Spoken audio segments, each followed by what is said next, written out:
gente, buenos días, buenas tardes, buenas noches. No sé cuándo irán a ver este video, pero un poco la idea en este simposio virtual que hemos armado desde la Estación Experimental Agropecuaria Balcarce con la gente de Extensión es mostrarles algunos de los avances que han surgido como actividad de investigación del Grupo Relación Suelo-Cultivo de la Experimental de Balcarce, al cual pertenezco, para ponerlo a su disposición y para tratar de mejorar un poco esta temática que es tan importante para la producción de cultivo.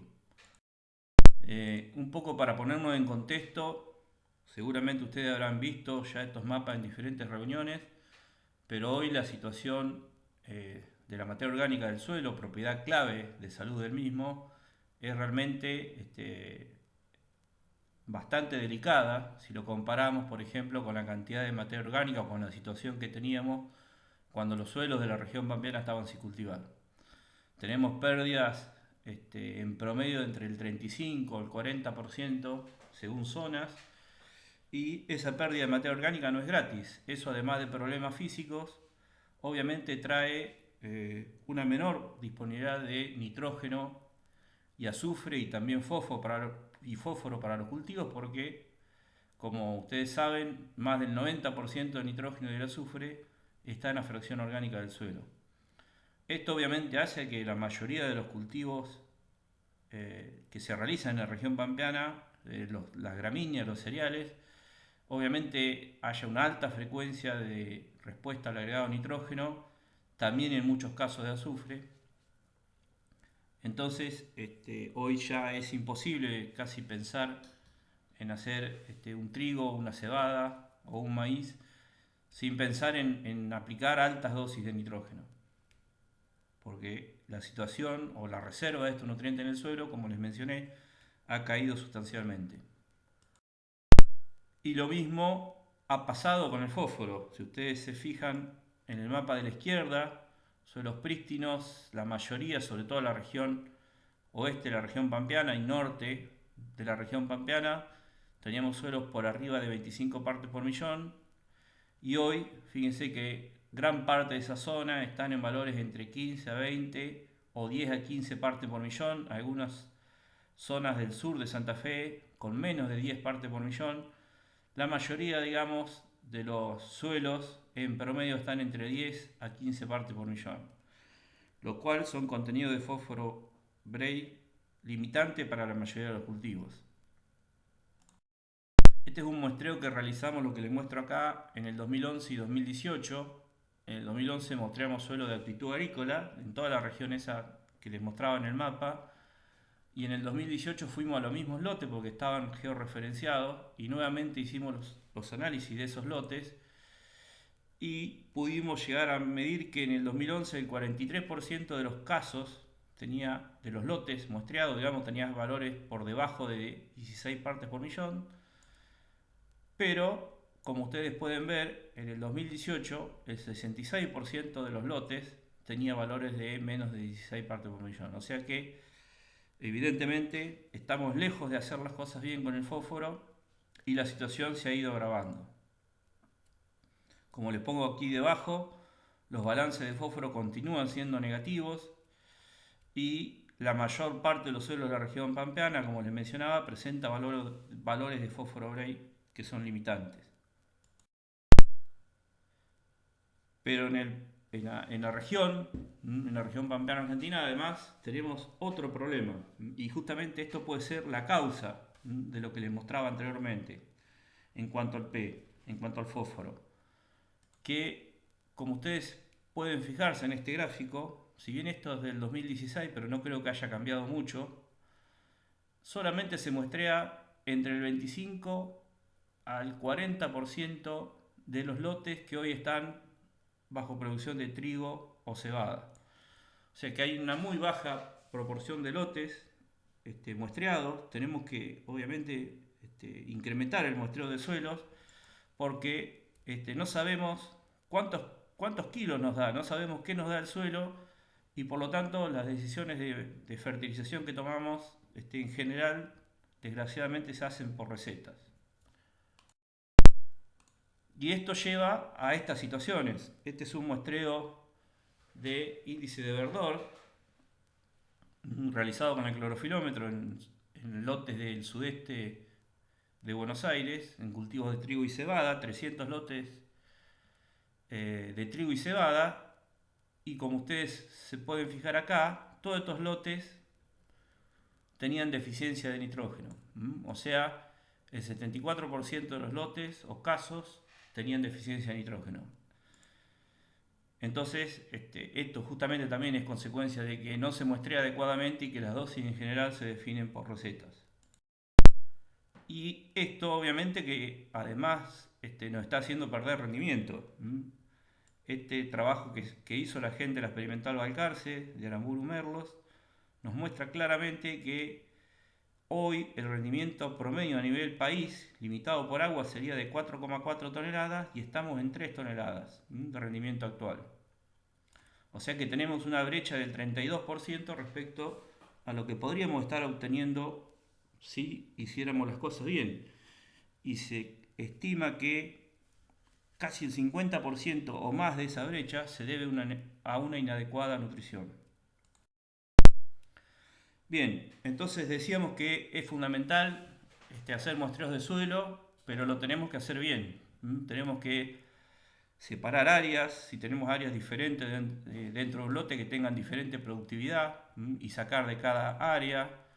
Tenemos que sacar un número suficiente de su muestra. Ustedes recuerden que con 300 gramos o 400 gramos que traemos al laboratorio pretendemos estimar la cantidad de nutrientes de 2,5 millones de kilos como mínimo de una hectárea, tomando los primeros 20 centímetros. O sea que la muestra tiene que ser representativa del lote. Y obviamente que la elección del momento y profundidad del muestreo depende del nutriente. Si tenemos nutrientes de baja movilidad como el fósforo, podemos hacer el muestreo mucho antes de la siembra porque no tenemos grandes variaciones a lo largo del año. Y si vamos a muestrear para nitrógeno, obviamente nos va a convenir hacerlo o a la siembra o inclusive en el cultivo de trigo cebada durante el macollaje podemos realizarlo. Este es un ejemplo para que ustedes vean la importancia de tomar un adecuado número de sus muestras por área a muestrear. En este gráfico ustedes ven el número de sus muestras en el eje Y y el coeficiente de variación que tiene el nutriente dentro del lote. Y estas diferentes líneas que ustedes ven acá son para distintos valores de precisión y exactitud.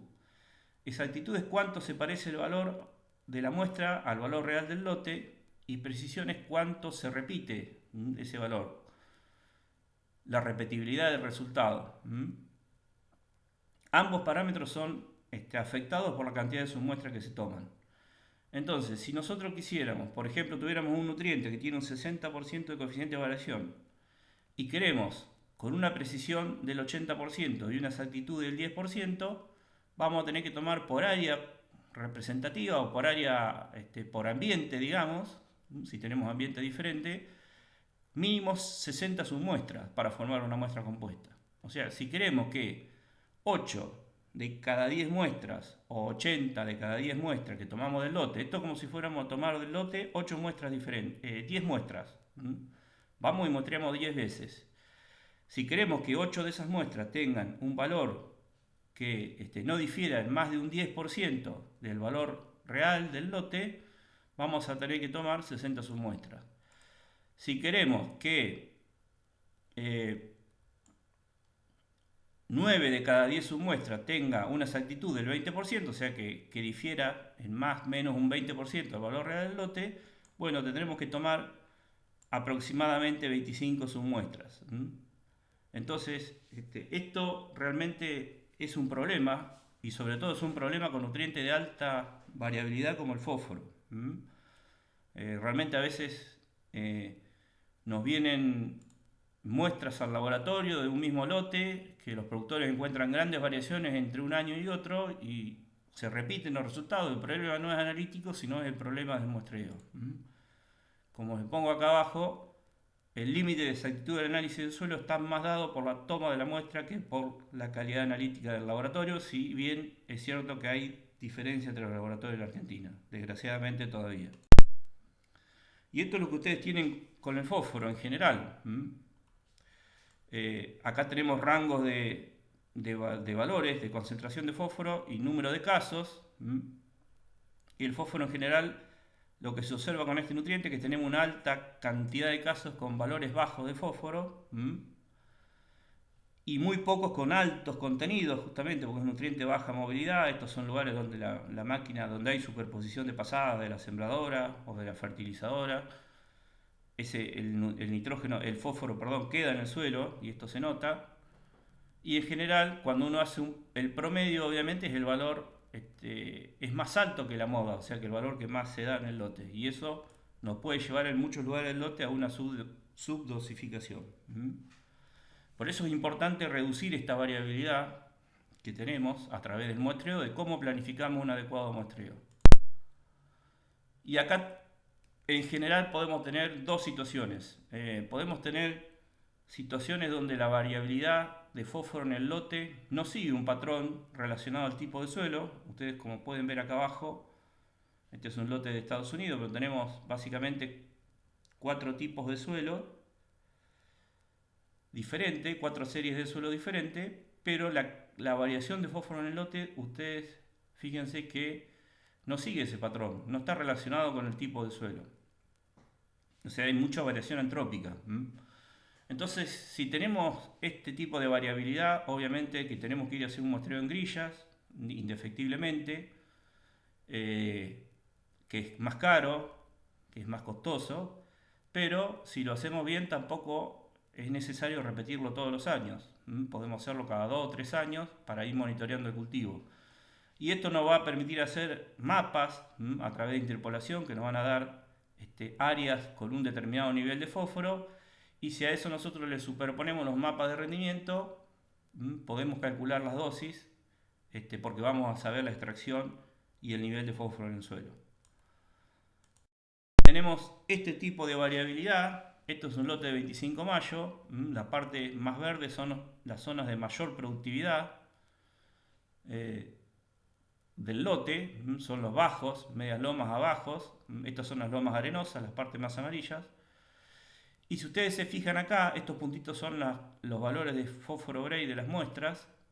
Si ustedes se fijan, en las zonas de alta productividad, la mayor parte de los valores son de baja concentración. Mientras que en las zonas de baja productividad, la mayor parte de los valores son altos. O sea, hay poca variación en los valores de fósforo dentro de las zonas. Entonces acá sí podemos hacer un muestreo en zonas dirigido sin problemas. Y la zona la podemos definir integrando varias capas de información: topografía, altimetría, mapas de rendimiento, mapas de conductividad eléctrica aparente, etc. Obviamente que la ventaja que tiene este muestreo respecto al anterior es que es menos costoso y se analizan mucha menos cantidad de muestras. Entonces, si hacemos bien el muestreo, eso nos va a permitir saber el nivel de fósforo que tiene el suelo para decidir si tenemos que fertilizar o no. Y después tenemos que ver qué filosofía o criterio de fertilización tomamos. Y básicamente acá tenemos dos: de suficiencia, que se enfoca en el cultivo, nos interesa sacar la máxima rentabilidad de la fertilización, no nos interesa el suelo; y la de máximo rendimiento y reconstrucción, que acá, además del cultivo, nos interesa en algunos casos ir reconstruyendo el nivel de fósforo en el suelo. Y vamos a ver algunas cuestiones de manejo de la fertilización en cuanto a localización y tiempo de aplicación del fósforo. Bueno, una cosa que es importante es que los niveles críticos de fósforo para muestras de 0 a 20 centímetros, si bien este es un trabajo, como ustedes ven acá, del 2006, no han variado a lo largo del tiempo. Tenemos niveles críticos que van entre 16 a 18 partes por millón. Pero como ustedes pueden ver, si nosotros cambiamos la profundidad de muestreo, estos son lotes bajo siembra directa, que es el sistema bajo el cual está la mayor parte de la superficie cultivada en Argentina. Si cambiamos por error la profundidad de muestreo, fíjense cómo el umbral para el mismo nivel de rendimiento máximo varía considerablemente, casi se duplica. Entonces tenemos que tener mucho cuidado con respetar la profundidad de muestreo para nutrientes de baja movilidad.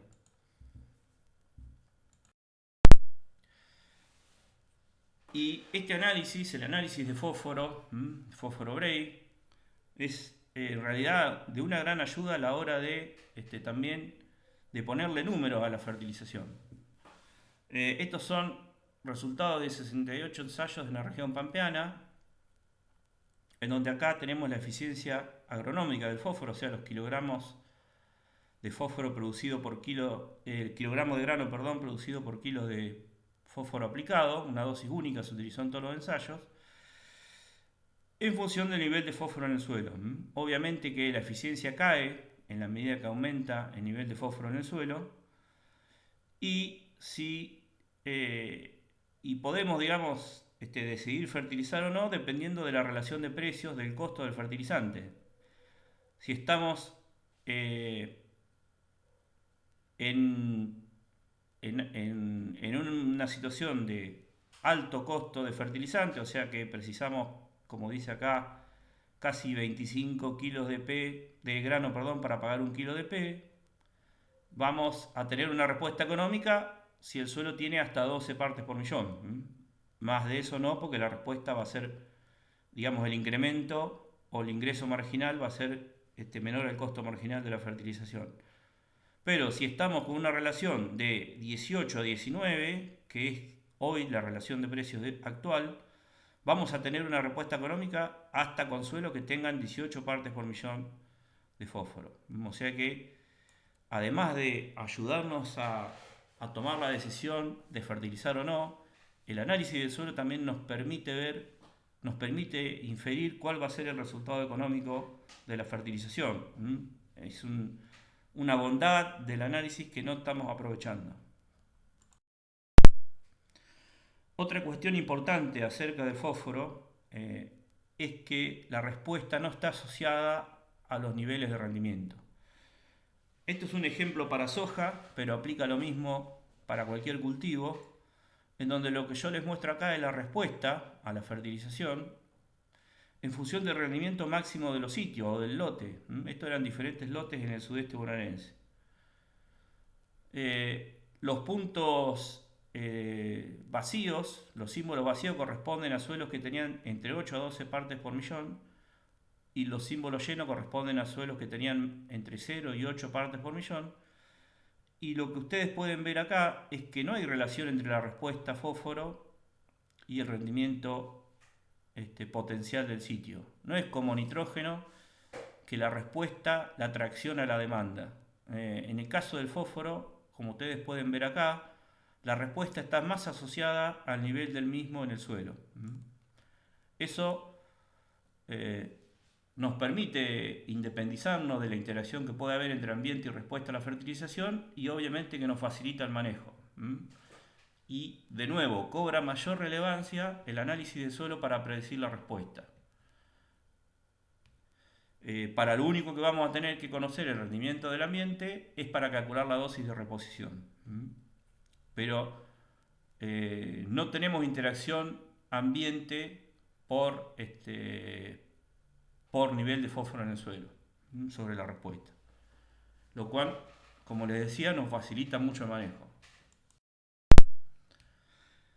Si adoptamos la filosofía de máximo rendimiento y reconstrucción, esto es algo bien teórico, rendimiento relativo, niveles de fósforo Bray en el suelo. Bajo esta filosofía, si estamos en la zona de muy bajo a bajo nivel de nutriente en el suelo, además de reponer lo que se lleva de cultivo, agregamos un extra para ir aumentando gradualmente el nivel de fósforo en el suelo hasta que se llega a un óptimo. Cuando llegamos al óptimo, solamente fertilizamos para reponer lo que se lleva de cultivo para mantener el nivel de fósforo en el suelo, si queremos que no baje. ¿Mm?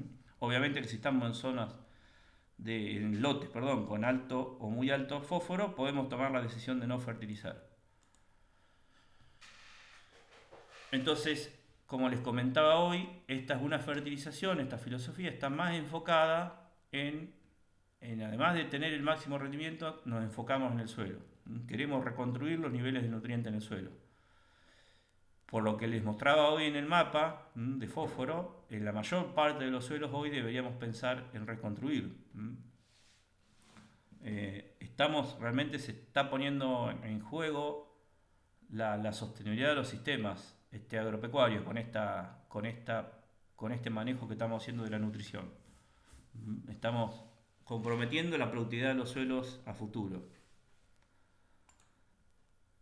Ese factor de reconstrucción o el exceso de fósforo que tenemos que agregar, además de lo que se lleva a cultivo, para incrementar el nivel de fósforo en el suelo, depende de los suelos, depende del tipo de suelo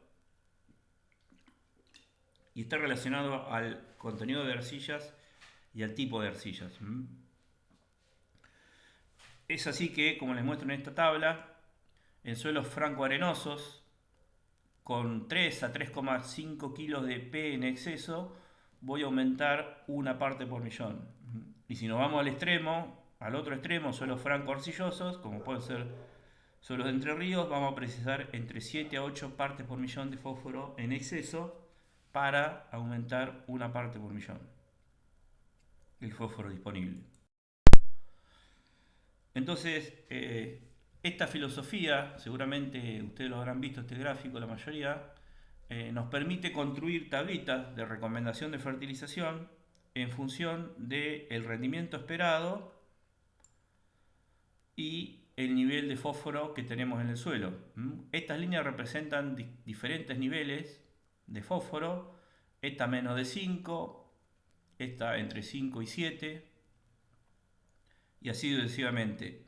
Y esta, la roja que ustedes ven acá, entre 16 a 20 partes por millón.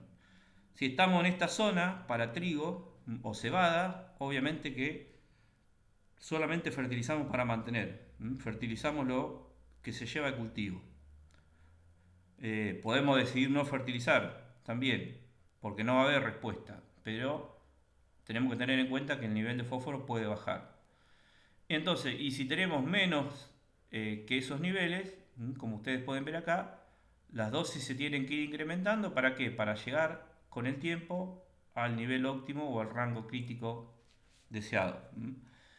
Que ese nivel óptimo en un lote obviamente que los pone el cultivo de mayor requerimiento. En este caso en general es el trigo o la cebada.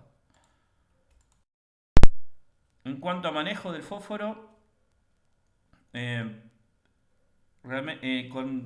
normalmente se decía en suelos bajo labranza convencional que era necesario, como el fósforo es un nutriente de baja movilidad, era necesario siempre localizarlo lo más cerca posible de las raíces para que interaccione lo menos posible con el suelo. Pero con el advenimiento de la siembra directa, esta situación ha cambiado.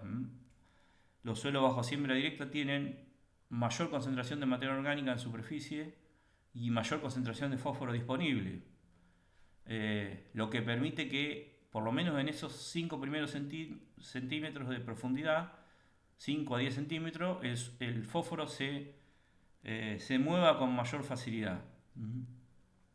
Además, los suelos bajo siembra directa, también es cierto que la actividad biológica es diferente, podemos tener más actividad de micorrizas respecto a un suelo bajo labranza convencional, y eso facilita la toma de fósforo por el cultivo. En estos ensayos nosotros comparábamos dos dosis, 25 y 50 kilos de P, un testigo obviamente, aplicados al voleo anticipado o en la línea de siembra, localizado, y como ustedes pueden ver, en dos suelos, en uno con bajo y otro con media disponibilidad de fósforo, hubo respuesta a la aplicación, pero no hubo diferencias entre formas de colocación del fósforo. O sea que es factible la aplicación anticipada de fósforo al voleo y esto nos facilita mucho, sobre todo la tarea de la siembra, ¿no?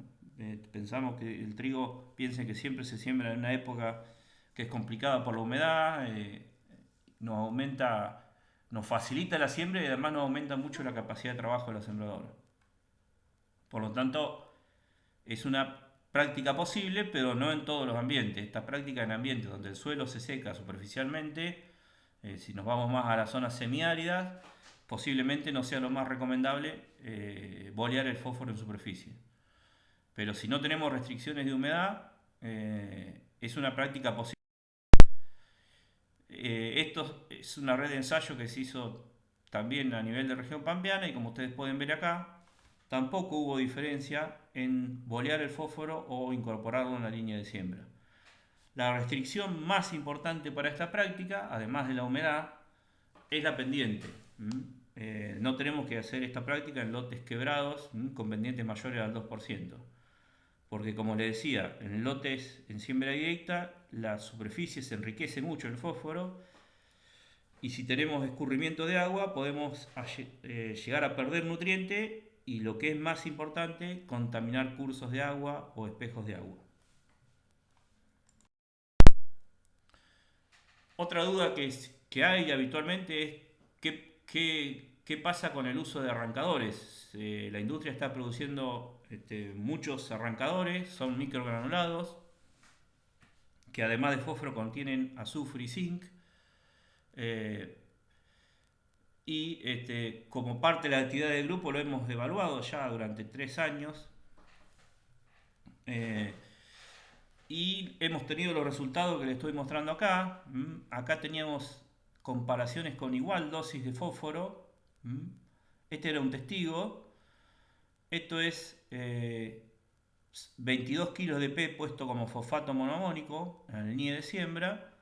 Y acá teníamos una aplicación de 5 kilos de un starter, que como les decía tienen fósforo, además de fósforo tienen zinc y azufre, más 17 kilos del MAP del monoamónico, del mismo fertilizante que usamos en este caso, aplicado al boleo. O sea, básicamente estamos aplicando la misma cantidad de P, pero acá estábamos aplicando 5 kilos como usando el arrancador como fuente, además. Y lo que ustedes pueden ver acá es que en 3 años diferentes siempre tuvimos una respuesta del orden de los 300 400 kilos a favor de ese producto. Como les muestro acá, fue consistente la respuesta y con baja variación. Estos suelos no tenían problemas de zinc como para digamos, para causar esta diferencia y tampoco problemas de azufre. Y realmente nos llama la atención estos resultados. No creemos que sea por una cuestión de mayor aprovechamiento del fósforo, pero sí creemos que puede ser que, como estoy poniendo una baja dosis de P en la línea, estoy favoreciendo la actividad de microorganismos, básicamente de micorrizas, que como ustedes saben, ayudan a capturar otros nutrientes de baja movilidad del suelo y además también en años con estrés hídrico, con ligero estrés hídrico en floración, también se ha reportado que las micorrizas mejoran la resistencia de la planta al estrés hídrico. Lo que sí estamos seguros es que cuando se ponen 22 kilos de P en la línea, esto lo hemos visto en otros ensayos, la actividad de micorrizas decae muchísimo respecto a un cultivo sin aplicar fósforo. Entonces, como en este caso la mayor parte del fósforo se aplica al boleo y solamente 5 kilos se aplica en la línea de siembra, eso podría estar generando esta diferencia. Todos estos suelos tenían niveles de 7 a 12 partes por millón de fósforo, o sea, de bajo nivel para trigo, bajo a medio. Y como pueden ver, la respuesta fue consistente. Pero además independientemente de qué tipo de fertilizantes probemos, fíjense que casi tenemos una respuesta promedio de casi 1000 kilos por la aplicación de fósforo. O sea que con una dosis de 22 kilos, o sea que tenemos 40 kilos de grano por kilo de P aplicado, o sea que largamente paga la fertilización. ¿Mm? Cuando el nivel de fósforo es bajo. Y vuelvo a remarcar otra vez la importancia del análisis. Y como otra cosa a destacar, esta dosis de 22 kilos no son dosis que frecuentemente se usan. Generalmente se usan lamentablemente dosis más bajas. O sea que estamos perdiendo productividad, primero por no muestrear suelo y segundo por no poner la cantidad que estamos necesitando, que los cultivos necesitan. Las ventajas de esta fuente de microagregado es que generalmente, esto también lo hemos visto, los cultivos presentan un mayor crecimiento inicial. Es una hipótesis, podría tener un menor efecto negativo sobre la actividad biológica, esto habría que comprobarlo. Y en suelos donde además del fósforo sea limitante el zinc o el azufre, estas fuentes de fertilizantes pueden tener una ventaja todavía mayor de la que vemos acá.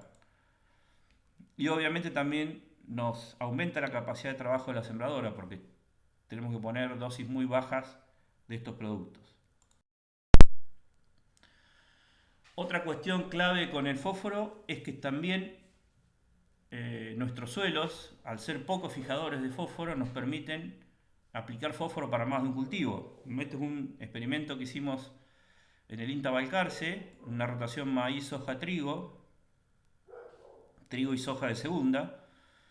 Acá arrancamos sin diferencia entre el testigo y los fertilizados porque los suelos tenían alto fósforo, pero en la segunda fase de la rotación, ya con menos niveles de fósforo en el suelo, fíjese que se vieron respuesta respecto al testigo, pero no se vieron diferencia entre aplicar anualmente el fósforo, que sería esta barra gris, ¿tá? Aplicar 20 kilos para el maíz, 20 kilos para la soja y 30 kilos para el trigo soja, que aplicar todo al inicio de la rotación, o sea, aplicar los 70 kilos, en este caso, antes de sembrar el trigo. O sea que no tenemos diferencias. Tampoco se ha visto que aumente mucho la concentración de fósforo en grano, lo que se constituiría básicamente en una ineficiencia, ¿no? Porque no nos van a pagar el fósforo que se lleve de grano. Así que realmente estos suelos tienen la ventaja, la bondad de los suelos de la región pampeana de que nos permiten aplicar el fósforo sin perder eficiencia para más de un cultivo. O fertilizar más el trigo o la cebada pensando en la soja de segunda también. El nitrógeno, este es un nutriente altamente dinámico en el sistema y obviamente tenemos que tratar de aplicar la dosis justa para maximizar productividad porque en la medida que aumentan las dosis crece los riesgos de pérdidas por lavado o de nitrificación, o sea, es un nutriente que tiene. En cuanto al diagnóstico de la disponibilidad de nitrógeno en trigo y cebada, se ha avanzado bastante en los últimos tiempos y lo que básicamente queremos dejar claro desde el grupo es que el análisis de nitratos, por más que lo hagamos a los 60 centímetros de profundidad, el nitrato solamente no alcanza. Como ustedes pueden ver acá, estos son rendimientos de cultivos de trigo sin fertilizar en el sudeste bonaerense en función del nivel de nitrato a la siembra y como ustedes pueden ver tenemos una alta variación para iguales niveles de nitratos en los rendimientos. Esta variación en los rendimientos no es por agua, sino que es porque los suelos de esos lotes evidentemente tenían diferente potencial de mineralización. Entonces estos modelos simples que se usan mucho todavía, de 160 o 170 o 180 o 140 menos X, no nos sirven.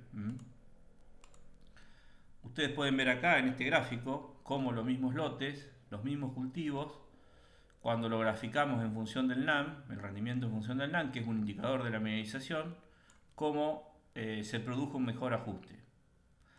Para cebada hemos visto lo mismo, una buena relación entre el rendimiento de cultivos de cebada sin fertilizar, en este caso el análisis hecho en conjunto el trigo, hasta con iguales parámetros que la ecuación que les mostré arriba.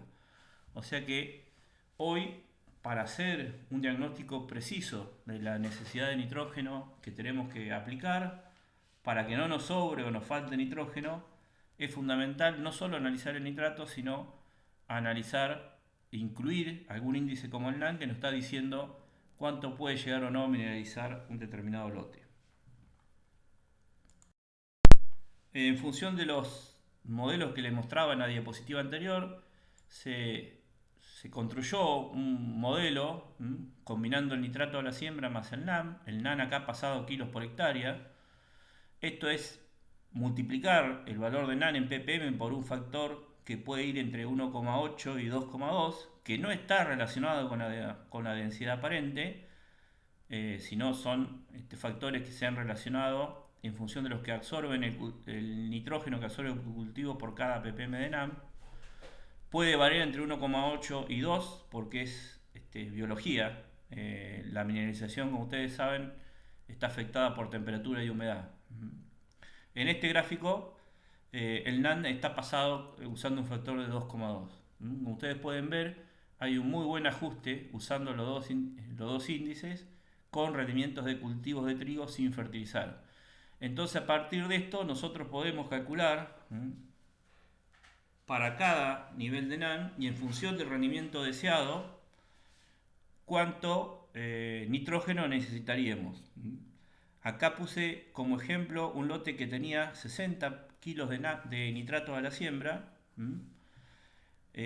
Para un nivel de 5.400 kilos de rendimiento, voy a tener que tener entre el nitrato que tiene el suelo y el nitrógeno del fertilizante aproximadamente 170 kilos, 160, 170 kilos, 170 kilos, ¿está?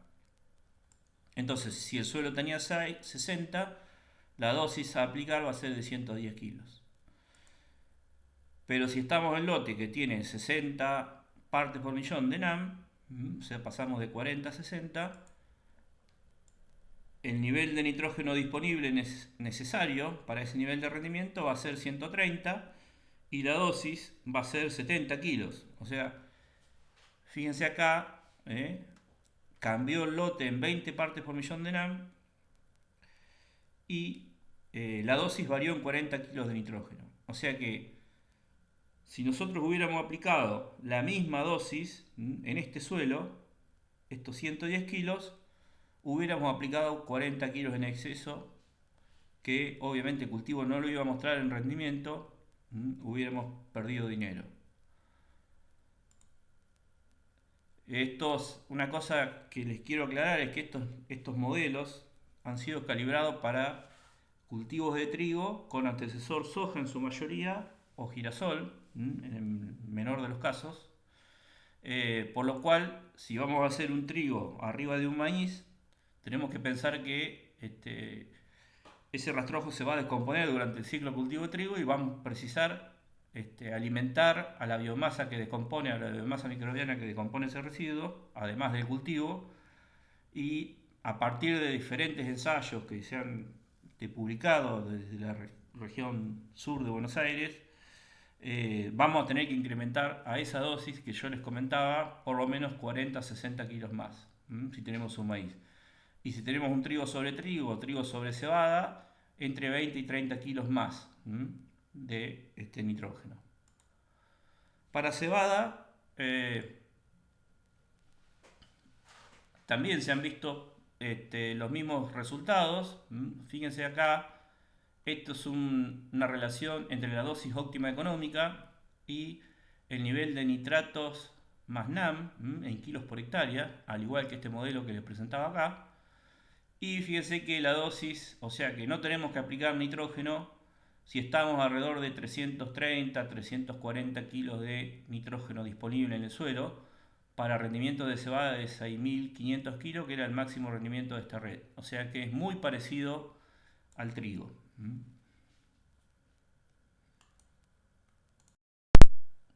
En cuanto a momentos de aplicación del trigo, todavía se insiste mucho con aplicar nitrógeno temprano, tanto en trigo como en cebada.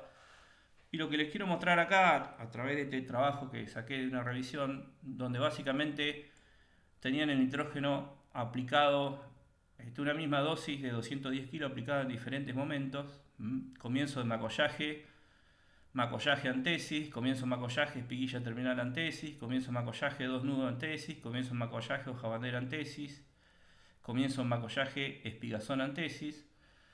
Y como ustedes pueden ver acá, si bien es cierto que la aplicación de más nitrógeno temprano incrementó el número de tallos o de macollos por metro cuadrado, fíjense que la combinación de tratamiento que tuvo más espigas por metro cuadrado fue cuando se aplicó el nitrógeno entre comienzo en macollaje y espiguilla terminal, y antesis.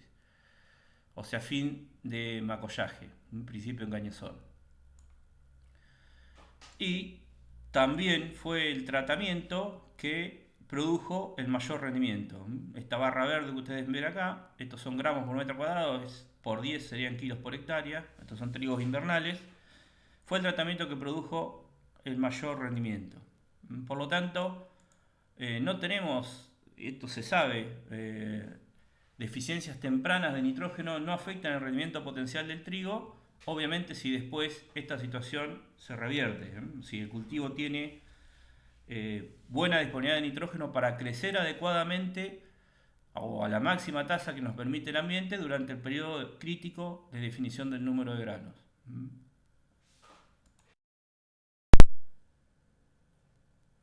Y si a esto, si a esta falta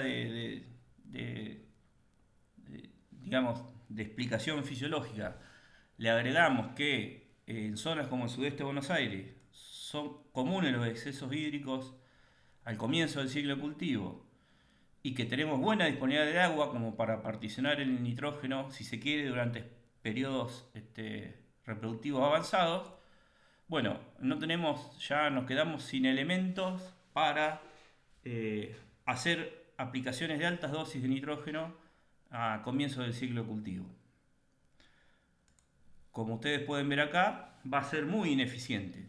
Esto es una recopilación de trabajos que se han hecho en el sudeste bonaerense, en donde se ha medido la eficiencia de recuperación del fertilizante, o sea, cuánto toma el cultivo de lo que le aplicamos.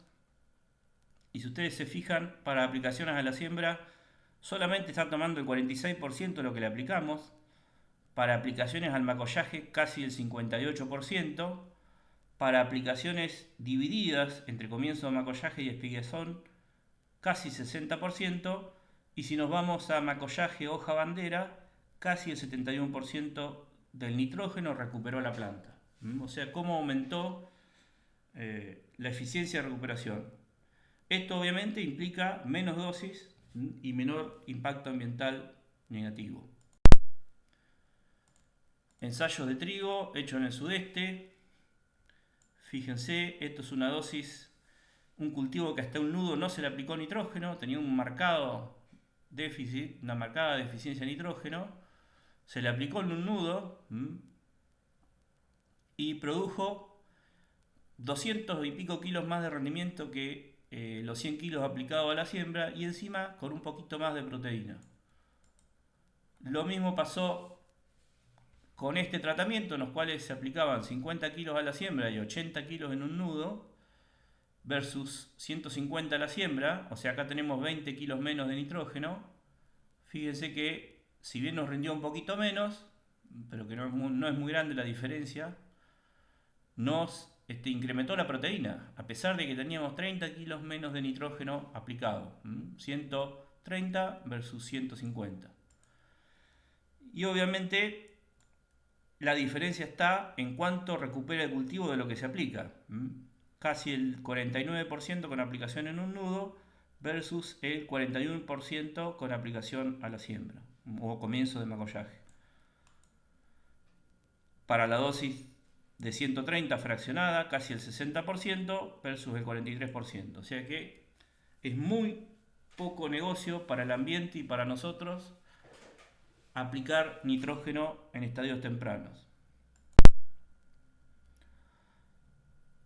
Nos podemos ir más tarde, Fíjense, estos son ensayos hechos también en el sudeste, en donde también se fraccionaba nitrógeno y se lo comparaba con una dosis completa.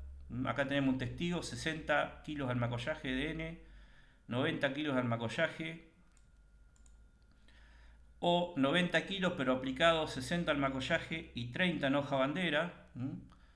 Mayor rendimiento, esto es promedio de 6 sitios y años, mayor rendimiento y mayor contenido de proteína. Esto es muy importante. Y lo mismo para la dosis de 120, 120 completo, menor rendimiento que 120 fraccionado, 60 más 60. Y acá llegamos al nivel de proteína óptimo y acá todavía estamos por debajo. O sea, acá nos estarían no penalizando y acá nos estarían penalizando por el nivel de proteína del trigo. O sea que hoy los cultivos y los sistemas de producción actual nos permiten una amplia ventana de aplicación de nitrógeno. Porque tenemos en zonas como el sudeste disponibilidad adecuada de agua desde la siembra hasta antesis, no tenemos problemas de agua.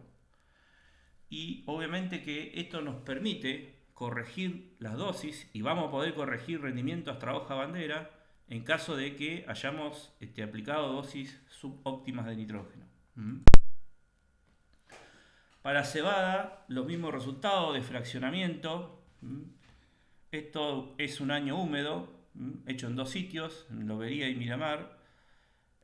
Mayor rendimiento con la aplicación de 80 kilos fraccionados, 40 comienzo de macollaje, 40 en cañazón. Para los 2 sitios, lo mismo se vio para la otra dosis. Y esto además también se vio en un aumento en el contenido de proteínas. Otra red de ensayo, pero ya en un año donde no hubo excesos hídricos al comienzo del ciclo cultivo, que son años más raros para el sudeste. 80 kilos completo, 80 fraccionado en cebada. Un poco más de rendimiento, no fueron significativos los rendimientos, pero sí fueron significativas las mejoras en el nivel de proteína del grano.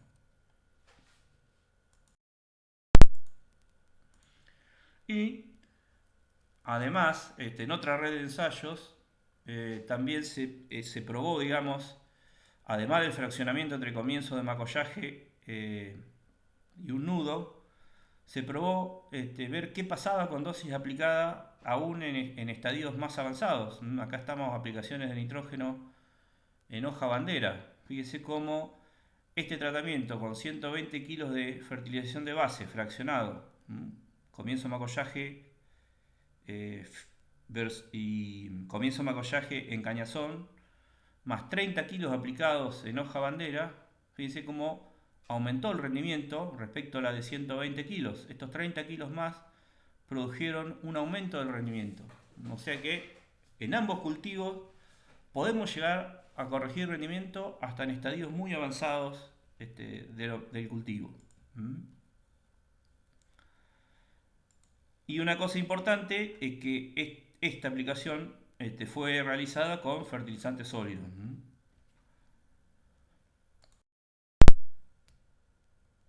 Entonces, como los cultivos nos permiten corregir rendimiento hasta estadios muy avanzados del mismo, tenemos que tener herramientas para monitorear, para saber si tenemos que aplicar nitrógeno o no. Bueno, 2 herramientas muy conocidas, una es el clorofilómetro, otra es el Green Seeker, que en realidad nos da un índice que es el NDVI, que también lo pueden tomar de imágenes satelitales. Como se ha visto, hay también esta información también producida en el sudeste bonaerense. Este es el NDVI o SPAT relativizados, o sea, el valor del lote respecto a una franja de referencia sin limitación de nitrógeno. Esto es clave hacerlo siempre, en función de la diferencia a la dosis óptima económica. O sea, 0 es cuando estamos en la dosis óptima económica, valores positivos significan excesos, valores negativos déficit de nitrógeno. Como ustedes pueden fijarse, independientemente de qué herramienta utilicemos o en qué periodo midamos, si es Z31 o Z39, se ajustó un solo modelo, y si estamos con valores de 0,94, vamos a estar en la dosis óptima económica, o sea, no vamos a necesitar aplicar más nitrógeno para corregir. Si estamos por debajo, vamos a tener que aplicar nitrógeno para corregir. Si estamos en 0,75, como ustedes pueden ver acá, vamos a tener que aplicar casi 300 kilos de N para lograr el rendimiento a la dosis óptima económica. Lo mismo en cebada. Acá también tenemos dos estadios, Z31 y Z39. Los mismos valores, 0,93 a 0,94. La dosis óptima económica está hecha con una relación de precio de 6 a 1, que es la relación histórica. Precio de nitrógeno, precio del grano. Y lo mismo para NDVI, valores siempre muy entre 0,93 y 0,98, estamos en la dosis óptima económica. O sea, si monitoreamos el cultivo en Z31, Z39 y tenemos ese valor, cuando relativizamos la lectura respecto a la franja, vamos a tener una alta probabilidad de no tener respuesta al agregado nitrógeno. O si tenemos una respuesta, esta no va a pagar el precio del fertilizante. O sea que tenemos herramientas para monitorear el estado nutricional de los cultivos. Hay que acostumbrarse a azufre. Obviamente cuando corregimos fósforo, cuando corregimos nitrógeno, perdón, tenemos que tener en cuenta el azufre, porque si nos falta el azufre, como les muestro en este ejemplo, nos va a limitar la respuesta a nitrógeno. Estos son cultivos de trigo, ensayo hecho en Santa Fe, rendimiento versus dosis de fertilizante nitrogenado. Fíjense cómo la respuesta es mayor en los cultivos que se le aplicó azufre, estos eran lotes suelos con deficiencia de azufre, que en lotes donde no se aplicó azufre. O sea que acá tenemos una respuesta de casi 16 kilos de grano por kilo de N aplicado en los suelos con azufre, en las situaciones con aplicación de azufre versus casi 11 kilos. O sea que estamos perdiendo rendimiento si corregimos nitrógeno, pero no corregimos azufre. ¿Qué herramientas tenemos? Bueno, primero lo que tenemos que hacer, como todo, es caracterizar el sistema. Entonces, generalmente las deficiencias de azufre se ven en suelos de textura gruesa, son suelos con mayor probabilidad de lavado de sulfatos y además menos materia orgánica.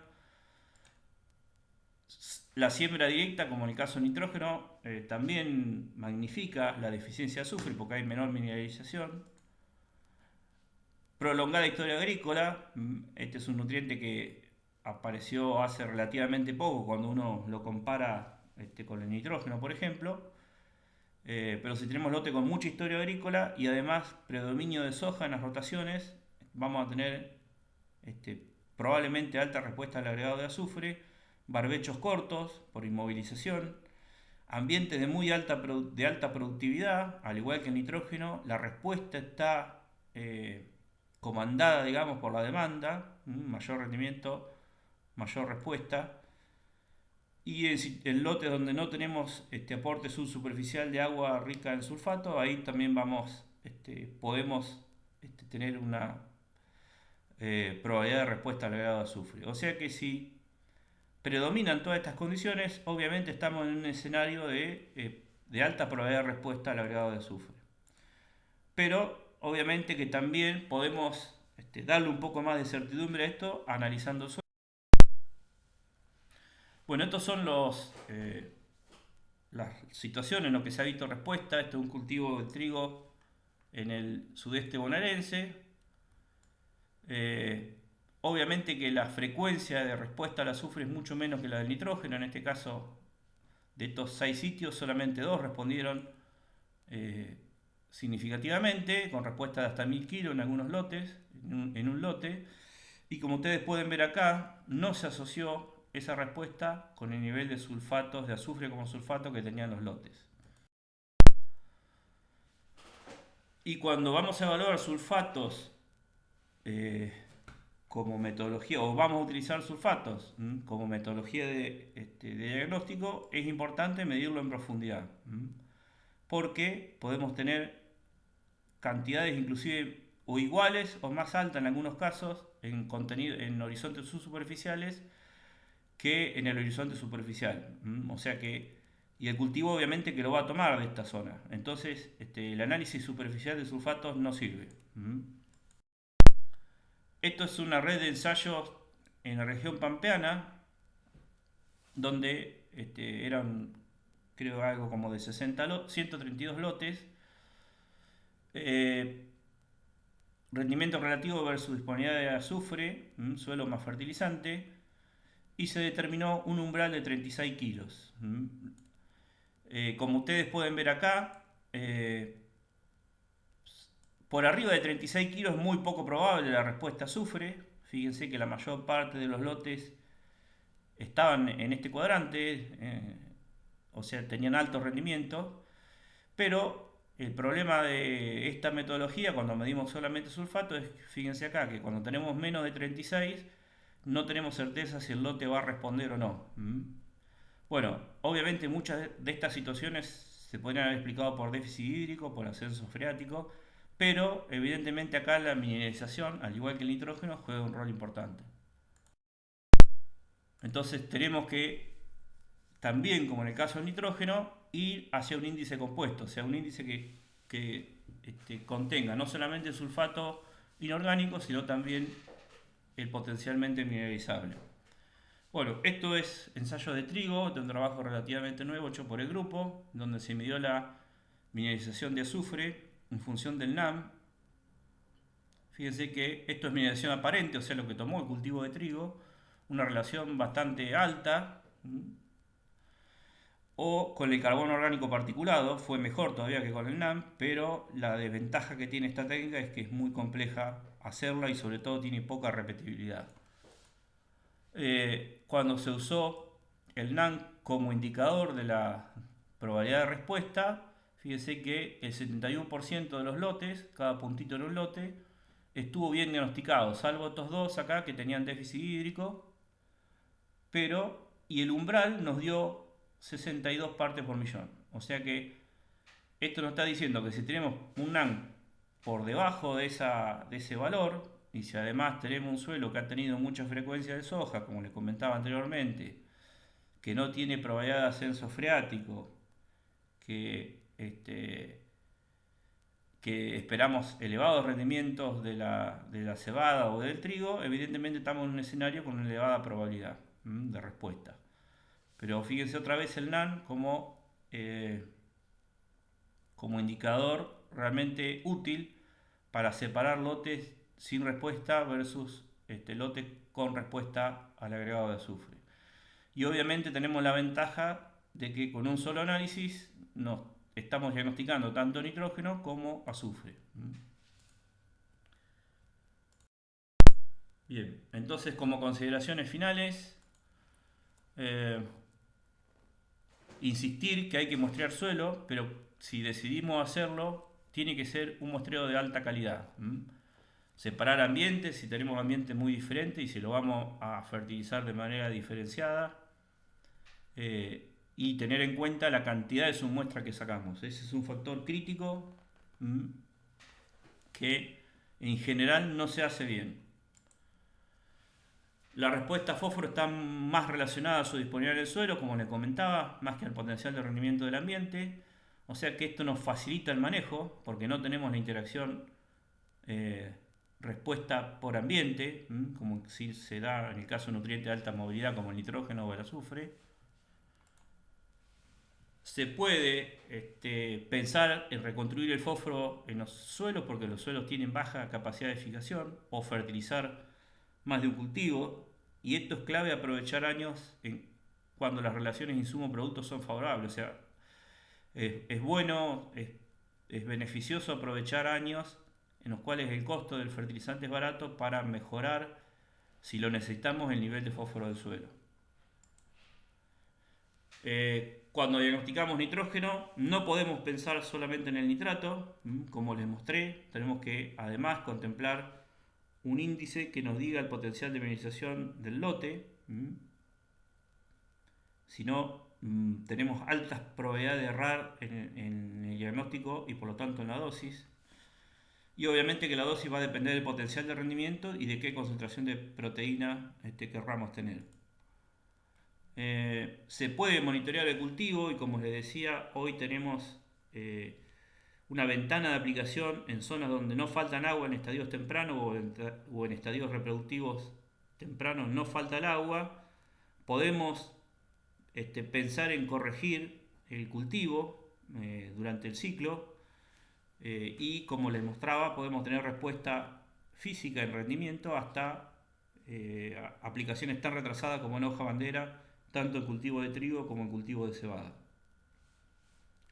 O sea que tenemos que pensar en un diagnóstico dinámico, o sea, no ir, muestrear, fertilizar a la siembra o comienzo de magollaje y olvidarnos del lote, sino que para apuntar a alto rendimiento y alta calidad de los productos tenemos que pensar en un diagnóstico dinámico. Y en cuanto al azufre, nuevamente muy parecido al nitrógeno o igual, no tenemos que pensar solo en el sulfato, sino incluir algún índice de minimización y se ha visto, como les mostraba, que el NAN puede ser de mucha utilidad. Bueno, muchas gracias y espero haberles sido útil y espero sus preguntas en el panel de preguntas. Muchísimas gracias.